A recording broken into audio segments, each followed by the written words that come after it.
But let's get into it and talk about what's going on right now as we head on out.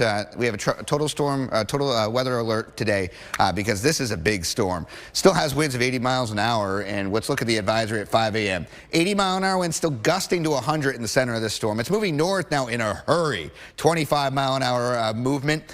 Pressure's at 965, and if we had a 965 nor'easter in the Gulf of Maine, we'd be talking about a huge storm. So that just gives you an idea. And then again, the next advisory comes out at 8 a.m. It's about 230 miles south-southwest of Halifax, Nova Scotia. So there it is. Now it doesn't show up as its hurricane logo. It's an L, big low pressure system. And again, still a big storm. I can't reiterate that just because it has post-tropical Lee, it just means it's just a different style storm, but same problems. All right, the rain has arrived. You can see the rain bands have moved in. It's not going to be a humongous rainmaker for us today, but we're looking at the heavier rain now pushing into Gorham, Hollis. We have a good band of rain down at Waterboro. And Portland's got some steady rain. Some decent rain now moving into Sanford, Dover, New Hampshire. And that's southern Maine. As we get out toward areas like Lincolnville, you got some pretty heavy rain up toward Belfast. Trackingly, we have a tropical storm warning. The entire Maine coastline and actually interior for Augusta,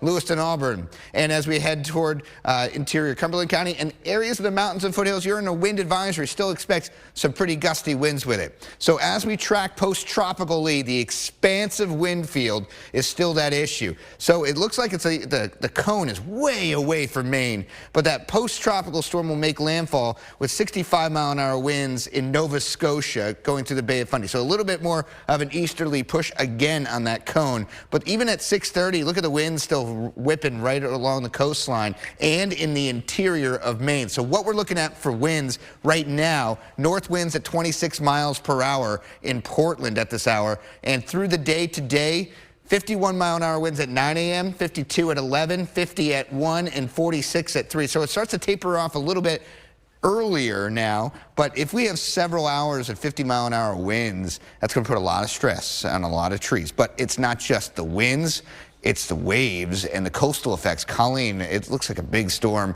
for the wave heights. Yeah, we're already starting to see that choppy water. Of course, we've been seeing it build over the later part of the week, and now we've got seas at 4 to 8 feet already. We're seeing those wind gusts up over 40 miles an hour on the mid-coast, Casco Bay, 43-mile-an-hour gusts now. We're going to continue to see the waves building here as we go through the morning. So by mid to late morning, we're talking about 5 to 15-foot waves, and that'll be the worst part of it during the mid part of the day today. 10, 12, 13-foot waves. They'll be highest along the mid-coast and down east. And then as we go through the night tonight and into tomorrow, it'll start to die down. Tomorrow waves will be 5 feet or less, but still wouldn't get in the water tomorrow. There's still going to be that threat of rip tides out there and a lot of swell. Now we do have a coastal flooding threat. This coastal flood advisory will be in effect until 2 o'clock this afternoon. High tide is going to be just before 1 p.m. So 12:47 p.m. is our high tide. We got lucky that the full moon is not until the end of the month, so we're dealing with astronomical low tides, but we could have a storm surge under a foot. Nothing major, but we may have some splash over